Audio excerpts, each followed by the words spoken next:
Good morning. Welcome to the morning meeting. I'm Mark Halperin with Dan and Sean, and we have some late breaking news. Moments ago, the Atlantic magazine, after some back and forth, released the full text exchange from that signal exchange related to the U.S. military strike against the Houthis. We're going to talk about that. And if you like news and breaking news, you've come to the right place. Good morning, gentlemen. Let me run through the day book real quick. Then we'll look at some of the excerpts the from the attack plans, as the Atlantic is calling them. And as you can see, this ran within the last hour. And the White House asked them not to release it, taking the position that this is not top secret or classified information, rather, but information that nonetheless they didn't want to release. So we'll talk about it in a minute. Let me run through the schedule real quick, and then we'll get right to it. The president has one public event today scheduled currently 3 p.m. in the East Room. Participates in a Women's History Month event. Caroline Leavitt's supposed to brief at 1 o'clock. The vice president has an event today at 10 a.m. He's supposed to speak at the Marine Corps base at Quantico.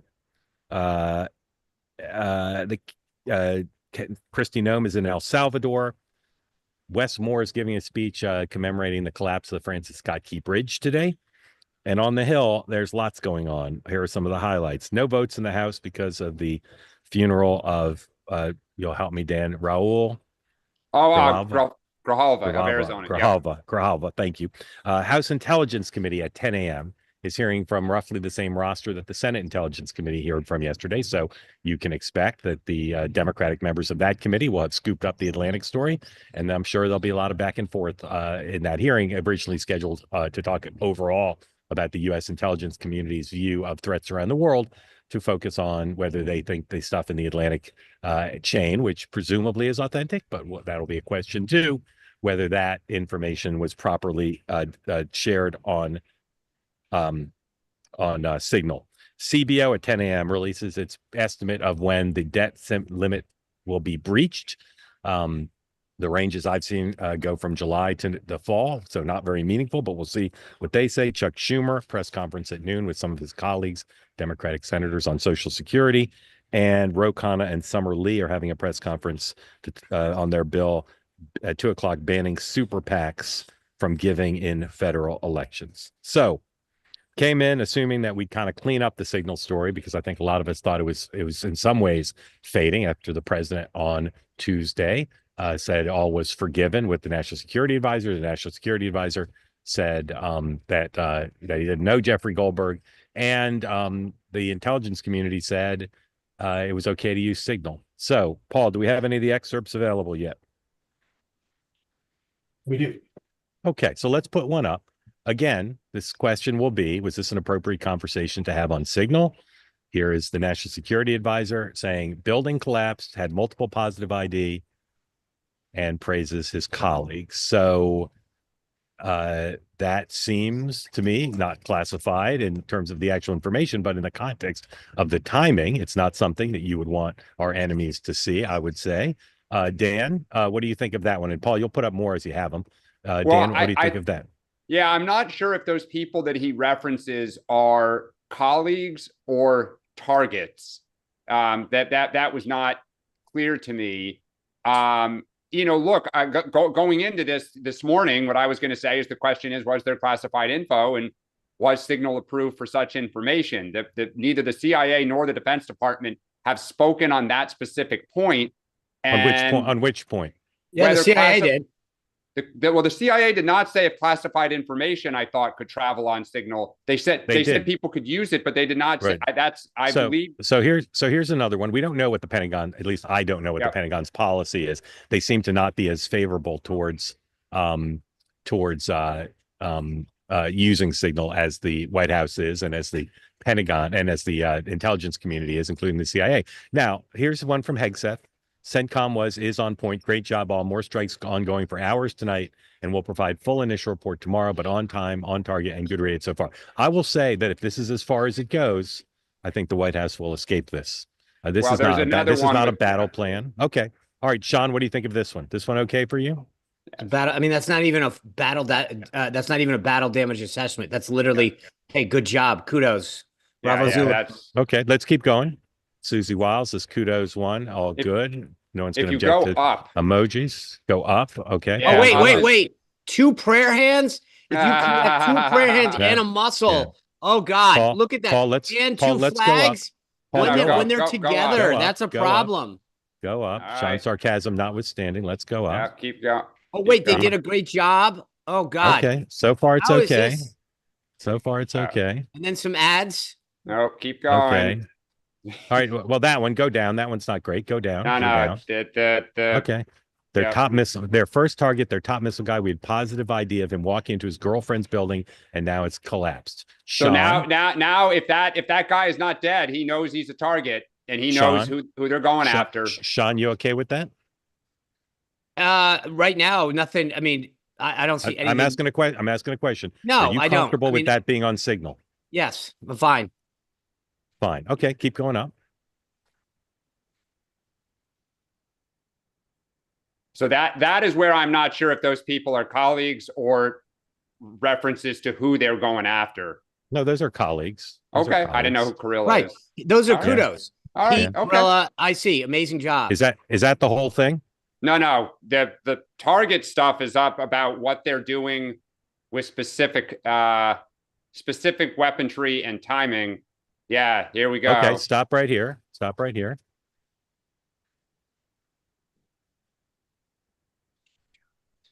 And then there's more of it. Sean, yeah, more up or down, Dan?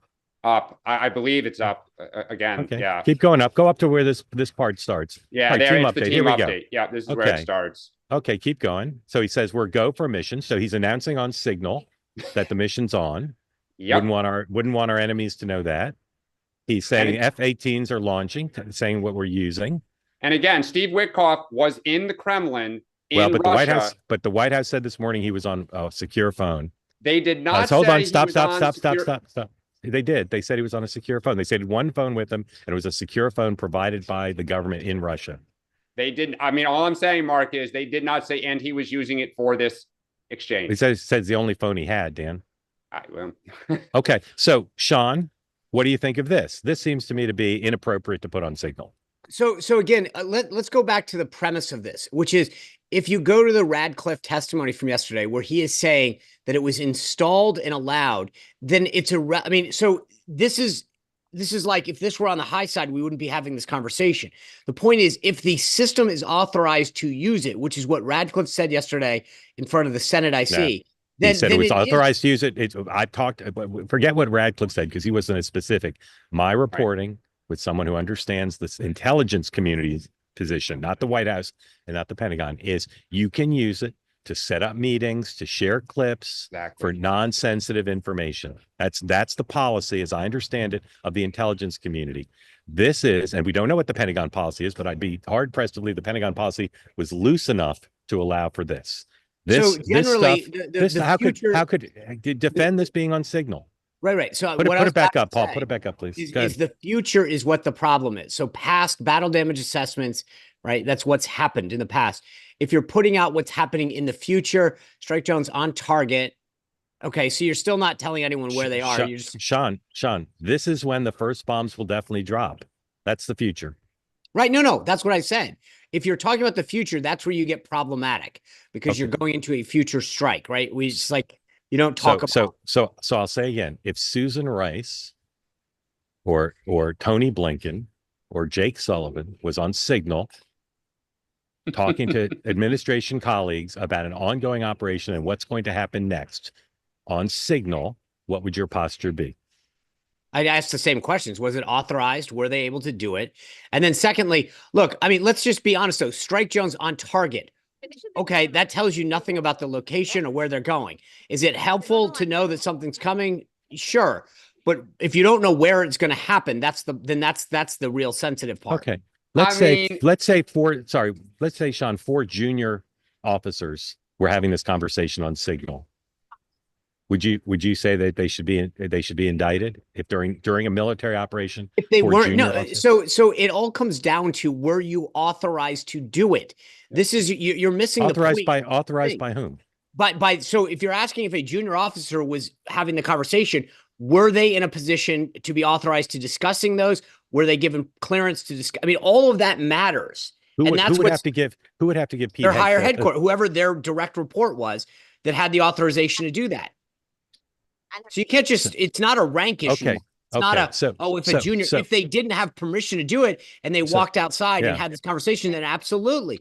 So Pete Hegseth could say, as Secretary of Defense, I'm declassifying this. So it's not classified, so he can't be indicted. But you think it's a good idea for this stuff to be shared on Signal? Just a matter of policy and practice. So like I said, I don't think it's ever good to tell someone what you're doing in the future. Ever. Like, we don't discuss ship movements for all those kind of reasons, right? You never want but when you look at the context of this, strike drones on target. Okay, if you don't know where the target is it good? No. Is it horrible? No. This doesn't tell you anything except for strike drones. It tells our enemies we were using sea-based Tomahawks. Hold on a second. And there's another thing here. There is an enemy, sworn enemy of the United States in Iran that backs the Houthis. If they had hacked Signal, okay, nobody has come out and said it is permitted for classified sensitive information. The fact that we are to the contrary, people hold on, we are 48 hours out. I worked for a Clinton, right? Sean, you worked in Washington. You know words matter. There is no way the counsel's office is sitting around like, oh, do I need to put that out? I was unaware that this needs to be. The silence is deafening. If the Iranians knew that the group chat name is Houthi, whatever it is, text chain, right? So it doesn't take an Einstein to figure out who the target is. If the Iranians hack the phones, they could tip off the leaders of the Houthis, who whatever could go to a stronger hut to try to take cover. So to say that this doesn't matter is absurd. And if a Democrat did this, there would literally be calls for treason. Like I said, I don't think you understand. Actually, I'm not saying it is good. I'm not saying it is helpful. I'm just saying that there's a difference between telling people what's going on, which again, I'm not excusing, I'm not condoning, but there is a difference between that and this is where the strike will happen. Sure. Well, there is a difference, but the question is what's on here appropriate? I get that you're saying it'd be worse if it said, here's what we're doing next, although it does say that in at least one instance. But forget whether this is the worst possible thing. I'll just ask one more time because I'm curious. I'm genuinely curious in your view. Do you think it's appropriate to have that conversation on Signal? No, I would rather have that happen on the high side. There's a reason that there's a process for this, right? Yeah. So, no, I don't think, there's a reason that we set up SCIFs. There's a reason we have red phones. There's a reason we do this. And so do I, to your point, I've said this before. I don't think there's a difference in the nomenclature, whether it's classified or even sensitive, right? So in the military, there's a big thing called PII, which is your personal information, right? Identifiable information. Even that you're not supposed to discuss. Like, so you can't combine someone's birthday so that somebody on the outside can figure out who that person is and hack them and implicate them, right? So anything from PII up, you shouldn't be having those discussions. So, is it helpful? No. I think there's a spectrum though of outrage that needs to be calibrated. I think there will be more to come now. Okay. So well, I will say this. If we want to look at the political situation, political piece of this, Democrats had their shot yesterday. And I honestly, for all of the fervor, I actually think if you're a Democrat, you have to be rather disappointed in how Democrats handled themselves at the Senate Intelligence Committee yesterday. Why is that? They didn't lay a glove on the guys. Yeah, but actually, I disagree. They are smart people. They were very careful with their words, and now they're going to get picked apart. So, this is, look, again, it's very Clintonian, right? It's often, and I go back to to Senator Cotton. It was what he didn't say and then refused all day to come out and clarify, which he absolutely would have if it was an honest omission, speaks volumes. So I think it's just for Democrats, we are still on offense on this. They weren't perfect yesterday, but they were to me much better than the norm. And I'll say my strong sense is, having not read it all, but seeing what we just showed, is anyone, including people who've come on on this community who've been Trump voters who've come on this platform, anyone who thinks that the use of Signal was cavalier, reckless, dangerous, and arrogant, I think have had their instincts confirmed, and that's separate from how Jeffrey Goldberg got on the chain. I don't think any again, Sean, I say respectfully, I don't think anyone could look at what they put on Signal and say fair-mindedly that that's something that should have been on Signal. I just don't think anybody could say that's fair. And that validates what the Democrats said yesterday. They said, show us what was on the chain. Well, and we will say it wasn't appropriate. And I think that's what they'll say.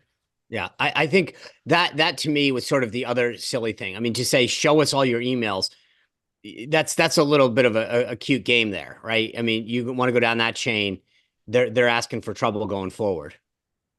All right. So a couple options here. We could open the floor for questions and comments on this topic. I'm sure most of the hands up are about this.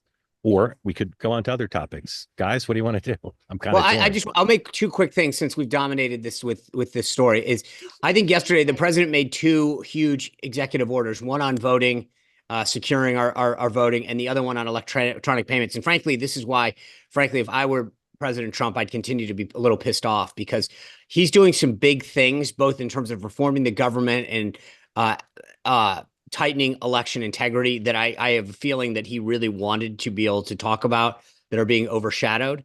And I think the one on election integrity, as far as I'm concerned, was huge. He really continues to fight for something. For a guy who's not up for re-election, he understands the importance of election integrity and continued to fight for the security of our elections going forward. Boy, I'll just say on that front, you know what? He also got lucky because consumer confidence hit a 12-year low. And there were more economic signs of anxiety building in the marketplace. They lost a special election in a Trump district in Pennsylvania. Like, the bad news giveth and taketh. All right, let's talk about one more aspect of the Signal story, and then let's do other topics quickly, and then we'll open up the floor. There's still this question of Jeffrey Goldberg and how he got on the chain, and there's some people who say it couldn't be an accident. The most detested reporter in the Trump White House, how could he have been the one who got on? It just seems to some people like too big a coincidence that it wasn't an accident. So let's show 104, please. This is Laura Ingraham pressing National Security Advisor Waltz about whether he knows Jeffrey Goldberg or not. So they want to focus on this. It's embarrassing, yes. We're going to get to the bottom of it. I just talked to Elon on the way here. We've got the best technical minds looking at how this happened. But I can tell you for 100%, I don't know this guy. I know him by his horrible reputation, and he really is the bottom scum of journalists. And I know him in the sense that he hates the president, but I don't text him. He wasn't on my phone. And we're going to figure out how this happened. So you don't know what staffer is responsible for this right now? Well, look, a staffer wasn't responsible, and look, I take full responsibility. I built the group. My job is to make sure everything's coordinated. But how did the execute? I mean, I don't mean to be pedantic here, but how did the number? Have you ever had somebody's contact that shows their name, and then you have somebody else's number there? I never make those mistakes. Right? You got somebody else's number on someone else's contact. So of course I didn't see this loser in the group. It looked like someone else. Now whether he did it deliberately or it happened in some other technical mean is something we're trying to figure out. So, all right. So I don't typically like much speculation where we don't really know. But Sean, do you think he knows Jeffrey Goldberg at all or not? And if not, how could he have gotten on the chat?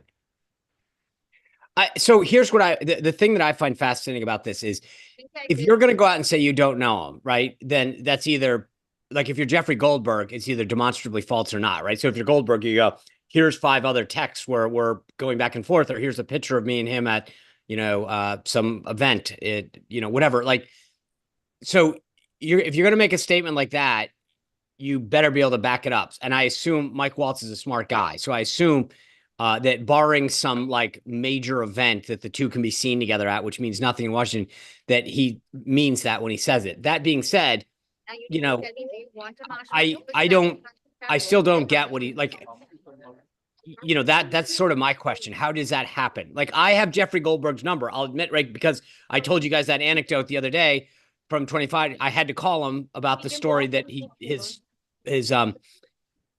person had screwed up on. So that's why when I went through and looked at it, and did it myself because I was like, how does this, like, trying to recreate it my own self. I went into Signal. If you have someone in your contacts list, at least from what I can tell, I'm not the most tech savvy guy.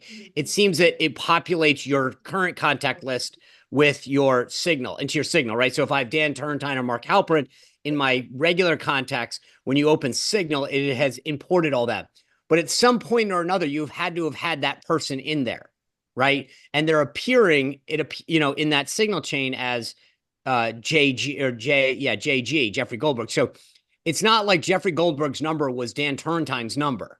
And it right. So, which is what he seemed to indicate. So I don't get that. That's where I'm still trying to figure that part out. Dan, can you address those two questions? Do you think he knows Jeffrey Goldberg? And how could this have happened? I think he does know him. And of course, depends what your definition of know is, which is always, again, a very Clintonian thing. Look, I think there's two things. If you are want to be really generous to Mike Walls, most members of Congress, their schedulers, sometimes their chief of staff, have access to their right. contacts. And you put contacts in your boss's stuff. So if you get to know a journalist or a major constituent or whatever, you'll populate it so the boss has it.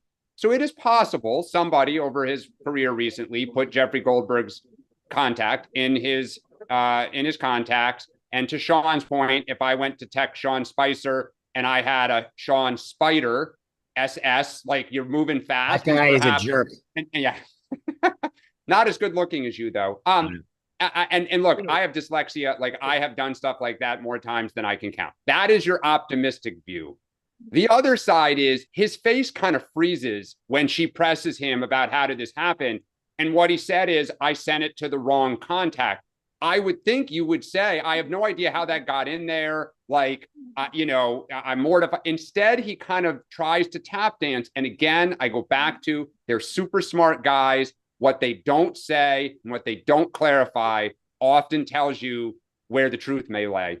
Well, the one thing I'll say on this is that, as you can imagine, the one thing that in my conversations that I think President Trump is really pissed more than anything of, and you referenced this, is who got it. Yeah. And so if Goldberg comes out with text chains showing that they did communicate, that's going to change this thing big time, right? And that's sort of where I think the problem lies, is that if you're going to make a statement like that on Laura Ingraham, then you better hope that there's nothing in there that shows that, because that's where the president, I think, will lose it. Hey, Paul, is that Jeff Goldberg live on MSNBC? And parentheses, except for the fact that you're mistakenly sending this to the editor-in-chief of The Atlantic. And in a Safeway parking lot. In a Safeway parking lot, a grocery run delayed there for Jeffrey. But the pushback from the White House the last 24 hours has been, there's nothing classified here. There's nothing, there's sensitive. And this morning, it seems to be quibbling over a word, that the Atlantic deemed this war plans, and they're calling it an attack plan. That is the defense from the White House press secretary this morning. Well, these war plans. And attack plans, and both should be classified. So there's no issue here. Yeah, so Jeffrey, let me ask you if you could switch hats for 1 minute. And we thank you so much for being here and giving us this information. You've got the vice chairman, obviously, the Senate Intel Committee with you, Mark Warner. What would you like to ask him as a journalist, as a reporter? Well, I mean, the questions I would ask any member of the Senate Intel Committee is this. We know, I mean, and Senator Warner obviously knows this, that, let's say, junior Army officers, junior Air Force officers, CIA case officers, State Department officials operate under extreme operational security guidelines, right? They're constantly trained and retrained in cybersecurity. We know even at the embassy level, security officers go through people's offices at night looking for classified information that people might have left on the desk. You could get punished for doing that. You could lose your job. You could be kicked out of the Army for that. You can go to prison for that. So the question is, if there are serious consequences for the rank and file across the American national security complex, what kind of consequences need to be put in place or are there consequences when the leaders, the supervisors of those people make the same mistakes, or actually, in a way, more consequential mistakes? Well, Jeffrey, I would add one other piece to that. We had two witnesses yesterday basically say This is the top Democrat on the no Senate Intelligence Committee, Mark Warner. Plans, war plans. Clearly, they didn't either read the text or they didn't tell the truth. You had Hegseth launching a personal attack against you, denying as well. So you not only have the lack of willingness to acknowledge they screwed up, you then have complete disinformation, misinformation about the content. And I can tell you, this is not a close call. You would be fired. And then to add insult to injury, Gabbard 12 days ago went on a long tweet screech about, any leakers were going to pursue to the end of the full extent of the law. This constant, you heard some of the same things from Patel. Will those standards they lay out apply to these senior members? And it goes back to the question that was asked earlier. All of the Democrats will agree, but this should not be partisan. The Intelligence Committee, I've prided the fact when I was chair or vice chair, it's always bipartisan.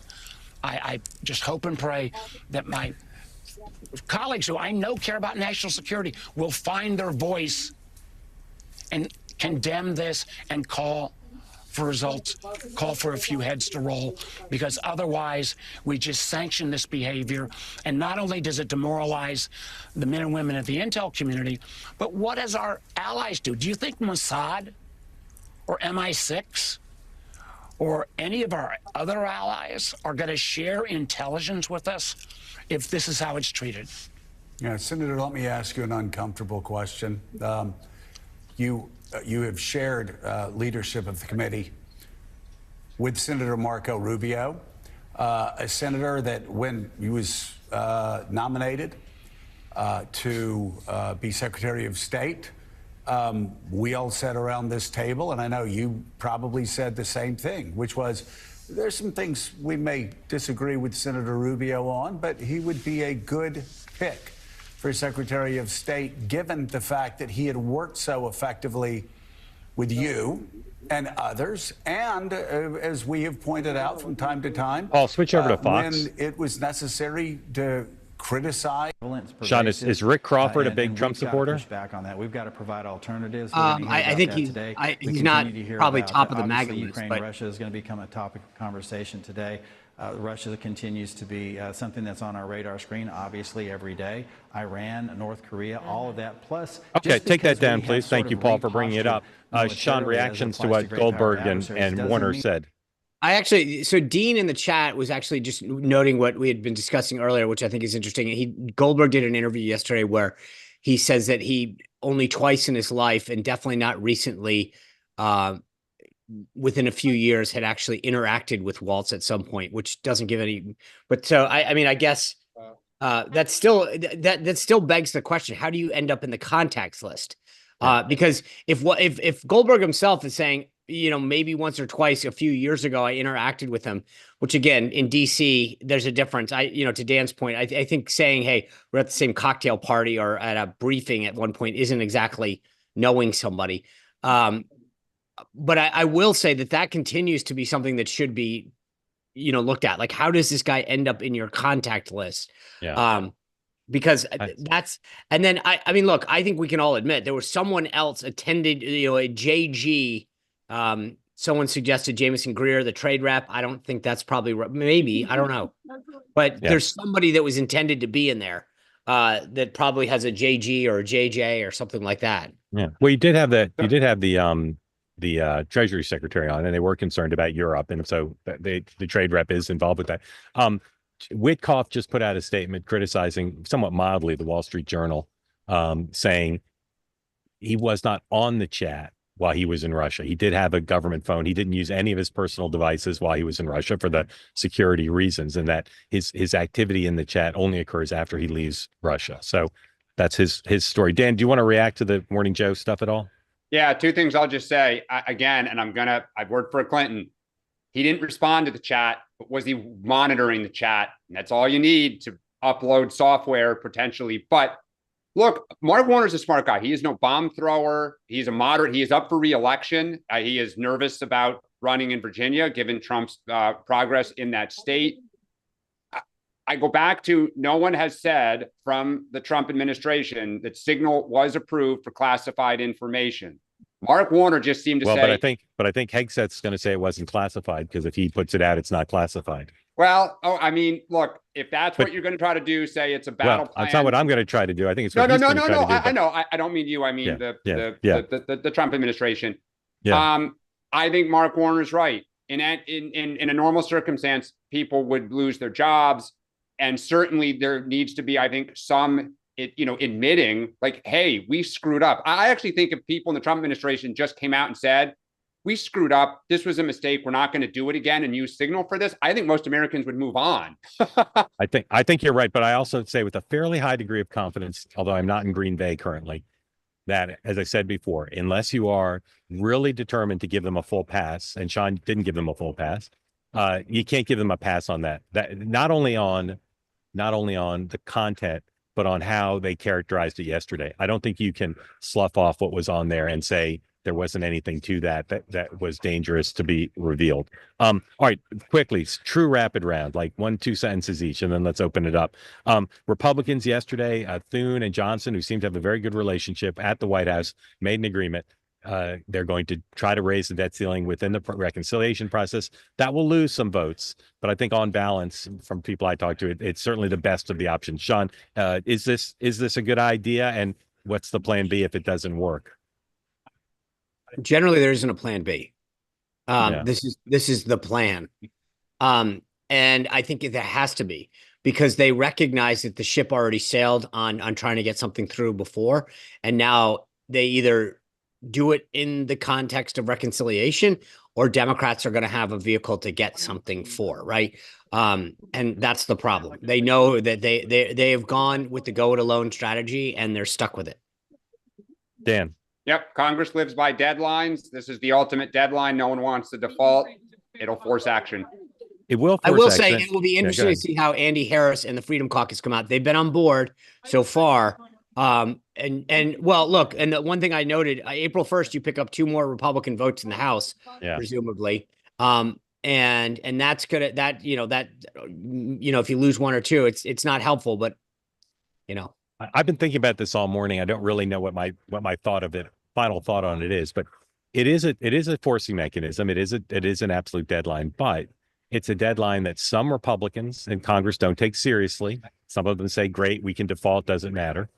And it also is a deadline that's not specific. As I said earlier in the program, it could be July or it could be November. So they'll have to have the Treasury Secretary work with them to really understand what the deadline is, to kind of back time to the deadline, so they don't go over the cliff because they don't know exactly when it is. Well, right? one, they're gonna believe him more, right? So I mean, to your point, it's called extraordinary measures that they can use, and you're going to believe your own team more than the other team, just by nature.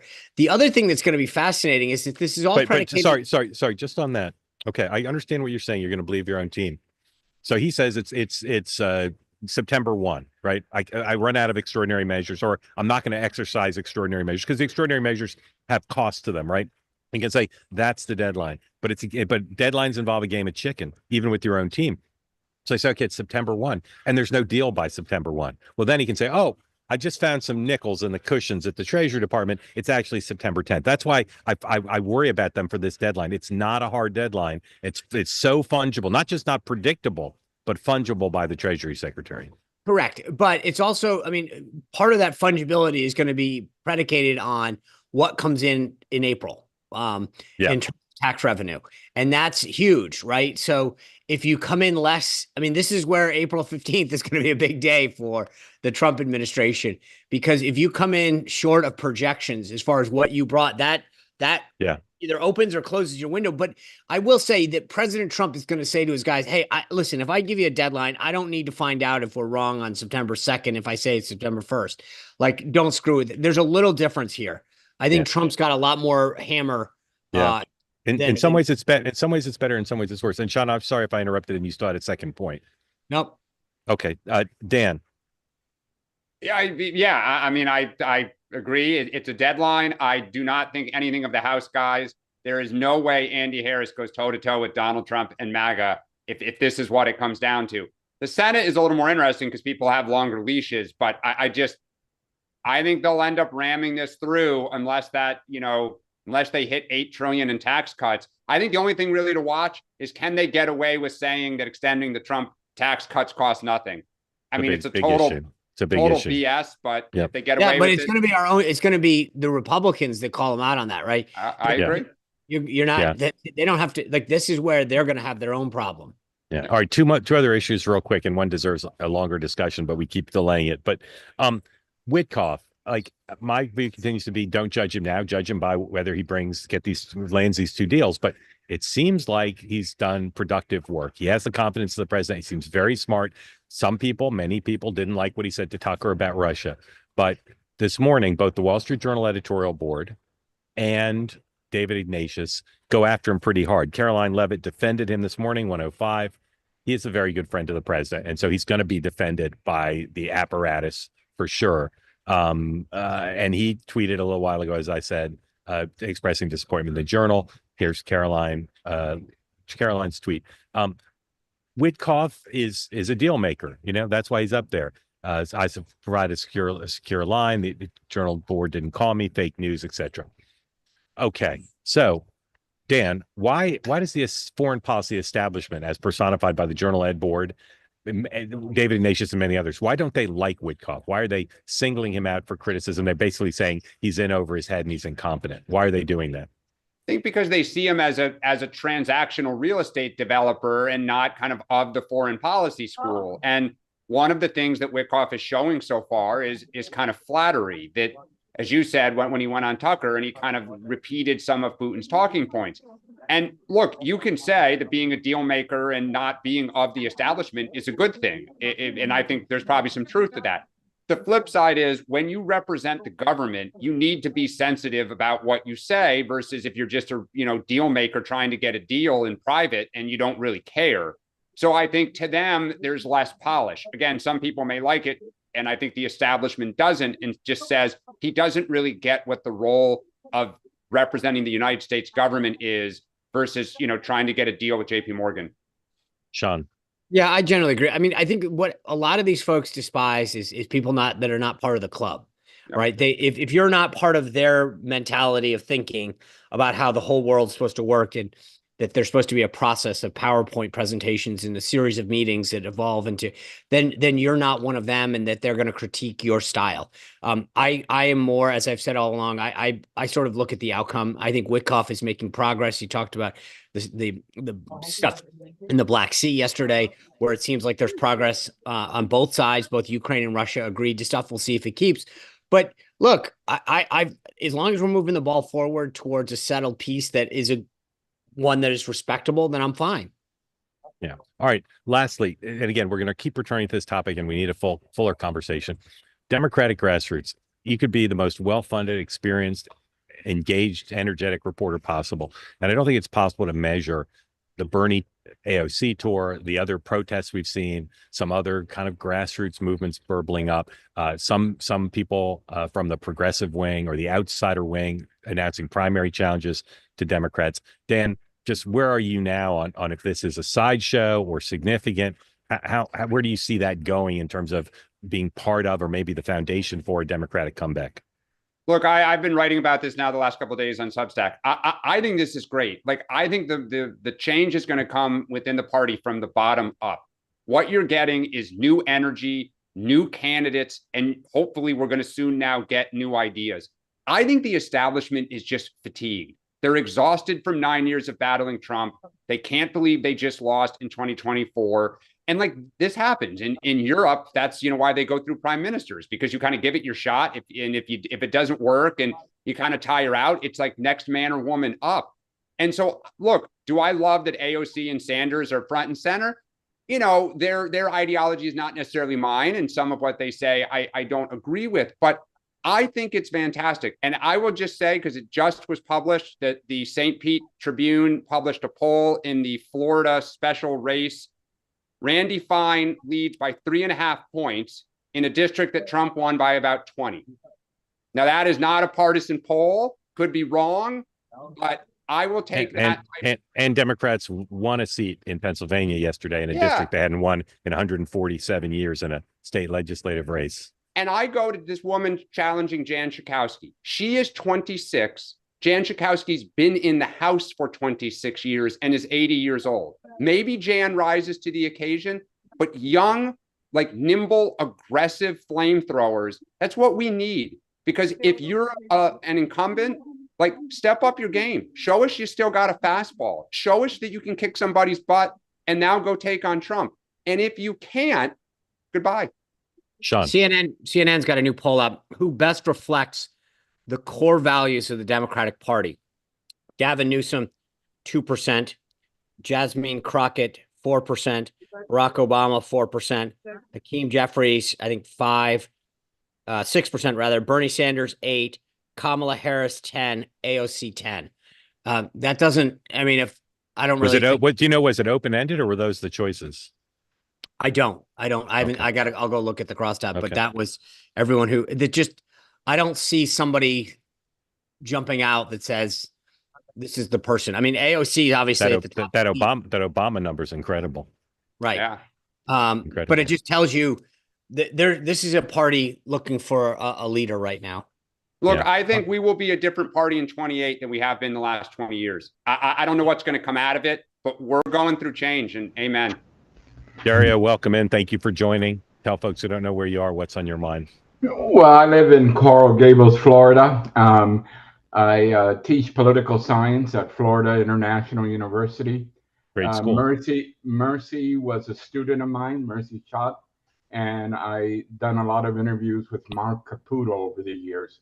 And I taught political science with Marco Rubio over the last 14 years. So you're slumming it on two ways, what you're saying. I find your platform one of the best shows on that I can find on politics. Thank you. I love the interaction. I love your guests. My question is about what's happening in academia. I've been a professor for 40 years. Freedom of speech is very important to me. I've had students come. I had the local Democratic Party bust into my class with megaphones one time. But I've always stand up for freedom of speech. And my question is to Sean and Dan. What can the universities do to save themselves? It looks to me like the universities over the last 20 years have lost a consensus that kept them well-funded and well-respected. And at the end of the day, whatever you think of the universities, they play an important role in American power and American prestige. So what can we do? If you were advising a university president in this atmosphere, what would be the advice? My advice would be that your university, its faculty and student body should represent America. And I think for too many universities, it is a 90-10, 95-5 progressive and even almost left of progressive ideology, certainly in the Ivy Leagues and kind of these elite universities. But I would say, if your faculty is 50%, I don't know if it'd be MAGA per se, but like Republican and understanding of the MAGA viewpoint, and you teach it and you're receptive of students, and you're also, then I think you're on safer grounds. But I think the idea of right and wrong, and right is Democrats, almost like European Democrats, and wrong is anything else, is a losing strategy in the marketplace. So there's two things. I did a lot of traveling for a while on university campuses, speaking to them as part of the Young Americans Foundation. And one of the first questions I was always asked is, how many conservatives in your time here, so seniors would have been 4 years, et cetera. How many conservatives have you ever welcomed on campus? In many cases, I was the first. In some cases, it was one or two others.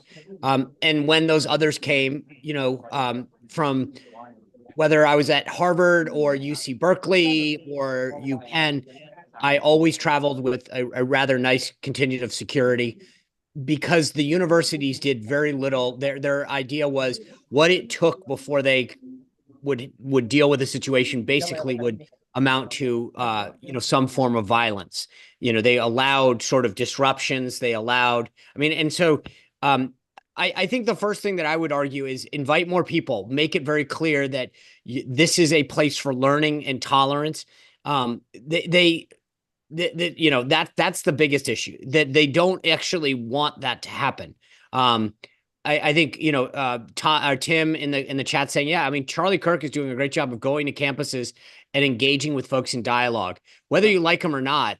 That's not that he is doing things that the universities themselves won't do. But it's unfortunate because back in the day when I was in school, yes, Republicans were banished and treated horribly, but at least we could go petition for funding for a club if you wanted something. I think so. Most university presidents have got to learn to be leaders and to explain why kids are there and what the goal is, as opposed to kowtowing to everyone. And also, I think, frankly, there's a line between allowing people to speak out and express themselves in accordance with the Constitution and allowing kids to run the place. When they take over buildings, when they storm, those are not acceptable forms, and there needs to be someone to show leadership. That's not leadership. So that would be number one. Number two is hire some people. It's not just allowing them, but there are no, to Dan's point, they might, if you're not even allowing a speaker, do you really think that you've got a professor there that's teaching or organizing? No.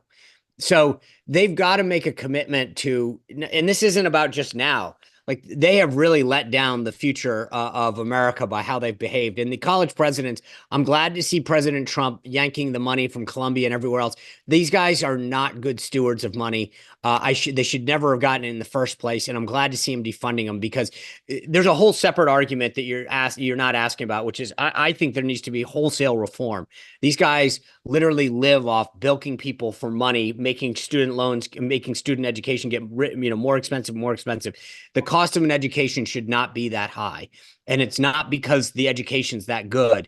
It's because of all of the other crap that's getting thrown into it. So that's a bigger discussion, but I think the first thing would be to invite people and hire people. Professor, great question. You're obviously an expert. I'm going to unmute you and just ask you what you thought of the answers you got from my colleagues. I thought they were great, and I would add that I was the first Republican hired by the poli-sci department at Florida International. And which, by the way, kudos to that. I went down and spoke there. Great university. I think your president's doing a fantastic job of trying to do exactly that. And we're moving forward. But I'm glad you guys are doing. Keep it up. Can I just hold on? What he just said, though, is so profound. Think about this. We have two parties in this country, and you had the first Republican hired at a major university in the political science department. How backwards is that? That you have kids learning about, from no one that represents the other side. And by the way, just a small point. Marco tells everybody that I was the radical in the class, that I was the party. Professor, thank you. We hope you'll come back regularly. Very grateful to you for participating. Thank you. Ironically, the Ivies 100 years ago were bastions of conservative thinking. They were. They were. It's true. Lucky, welcome in. Thank you for joining. Tell folks who don't know where you are, what's on your mind, please. Hey, great show. I'm in Oklahoma City. I don't have a question per se, but I just want to say, after 30, I think it ended up being 37 years of it's in the Air Force, and then worked for a major defense contractor. Spent a lot of time on classified programs and classified discussions. Those folks know what they did was wrong, and they just have to find a way out to admit it without admitting it, I guess, because they just don't want to go to jail, don't want to lose their job, et cetera. But Sean, guys like me, we know what they did was wrong. We're just trying to tap dance around the things. But that's not really why I called. The real reason why I called was because... I'm sorry, before you leave that, are you a Trump supporter? A voter? Or yeah, a Trump I did voter? vote for him. Okay. I wouldn't say I'm not MAGA true and blue, because I can't stand his NATO the way he attacks NATO. Yeah. That's just silly. JD Vance's attitude about Europe is silly. Yeah. So there are some things like I'll never support JD Vance now. The Yeah. more I hear him, the less I like him. That view is not my view, but Okay. we did need a bull in a china shop. Yeah. So I supported Trump in that sense. Did you vote for him all 3 times? And we Lucky? got it. And Did I you vote think, for him? the pendulum swings. Hold on. Did you vote for him all 3 times in the general? Yeah. Okay. When you say they know it was wrong, just in your own words, what was wrong about it? You just do not discuss. Yeah, he might be sect deaf, and those are all principled peoples, but there's no way folks who are in that position, let alone the head of intelligence groups, alarm bells should be going off, even knowing when they're discussing things like future time events on what's going to happen. When you're talking about stuff that's going to happen in the future, not patting each other on the back about something that might have happened, you take that stuff into the skiff, you take that into the vault, that's on the high side. You just don't discuss operational matters. How about revealing what weapons are being used? Is that also something you wouldn't do on a platform like that? Not ahead of time, especially. No. Well, but I don't even care how about after the fact, saying, we just fired some Tomahawks? Yeah, if that was on national news and stuff, if that was already reported or released in a formal public statement by the Pentagon, then of course you can. No, I don't believe it had been. Well, we do a lot of conjecture. Yeah. So, Jeffrey Goldberg says that he went to social media to see if what I'm reading happened, 30 minutes later, and it did. That's how he knew this was not a hoax. Yeah. In any event, thank you for answering all that. Go ahead to your second topic, please.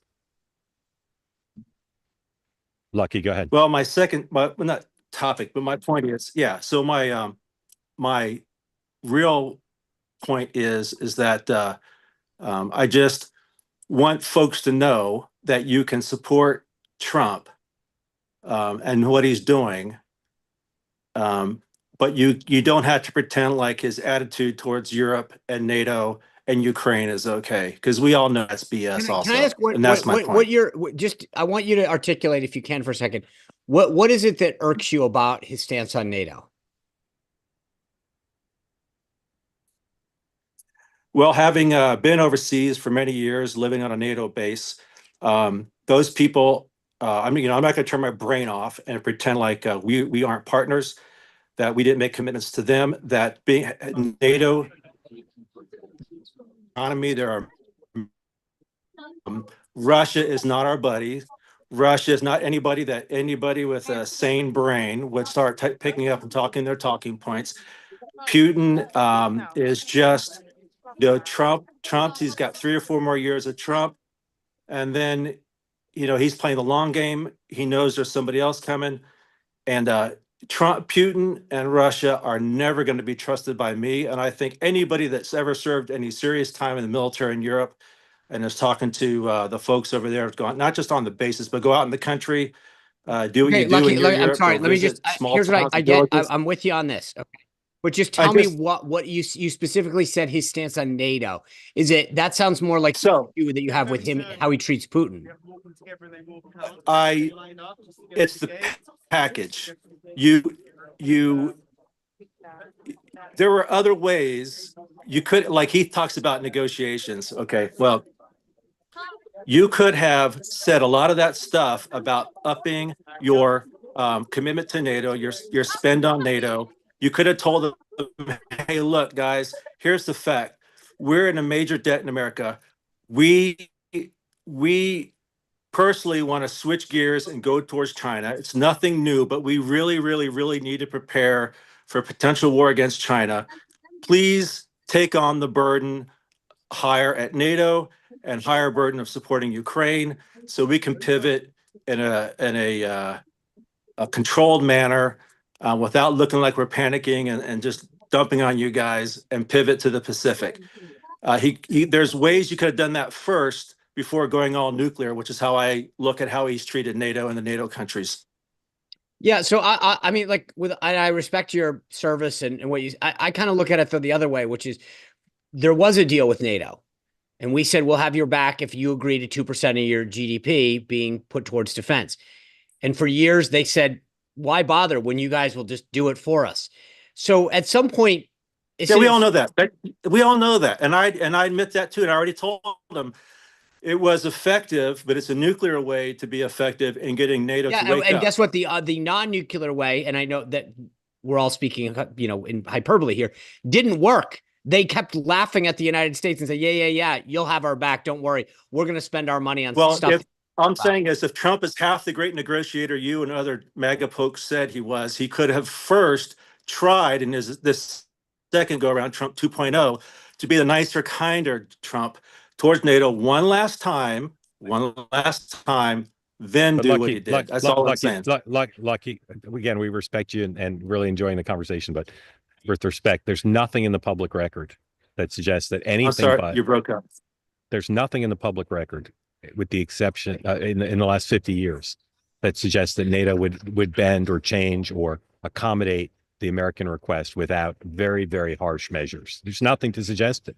And Trump doesn't want to destroy NATO. He wants it to be fair to the American taxpayers, and he wants it to be modernized, and he wants those countries to take more responsibility financially and operationally for their security. That's not hostile to NATO. That's pro-America, and it's pro-NATO as far as I'm concerned. And I will say, too, I actually think that is the view of the Democratic base and a lot of working class Americans. It is more the armchair generals in the Excella corridor that did not want to change. And I actually think that this is one place that Trump deserves some credit. I'm not way that Paris and Berlin, there's no way that they would listen. There's no way. Yeah. I'm not disagreeing that NATO wasn't pulling its weight. If you're in the military over there, you'll know that. You don't have to lecture me about NATO not pulling its weight. I know better than you guys probably about NATO not pulling its weight. We're not lecturing you. We're just having a conversation. We're not lecturing you. However, having said that, the way he's doing it is just burning bridges a little bit too much, too fast. That's my opinion. Yeah. I mean, certainly that's Trump's style in general. But getting back to my main point, I'm not changing Trump. What I'm saying is I'm soured on Vance now. And that was my second point before we went off on the Trump tangent. I am soured on Vance big time. I do not like this hawkish crap. That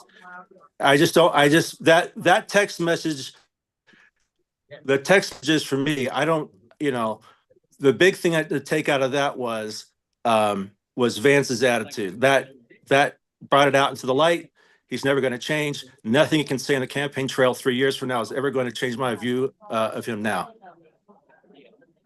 Would you vote for Gavin Newsom instead? Would you vote for Gavin Newsom over him? No, I would vote for absolutely anybody in the Republican Party that tried to challenge him first, and then we'll see how it goes. Got it. Good answer. Lucky, thank you for joining. Really appreciate it. And I know that's a big uphill climb because he's Trump's boy, but yeah, I'm sorry, that's just ridiculous. Long way to go. Long way to go. Thank you for joining. Absolutely. And again, if you thought I was lecturing you, I apologize. I really just thought we were having a good conversation, and very much appreciate not just your service, but your participation and being part of Two Way. So thank you. Thank you. All right. So Sean, real quick, what's the next beat today in this, with the hearing supposed to start now, but where do you think the signal story goes today?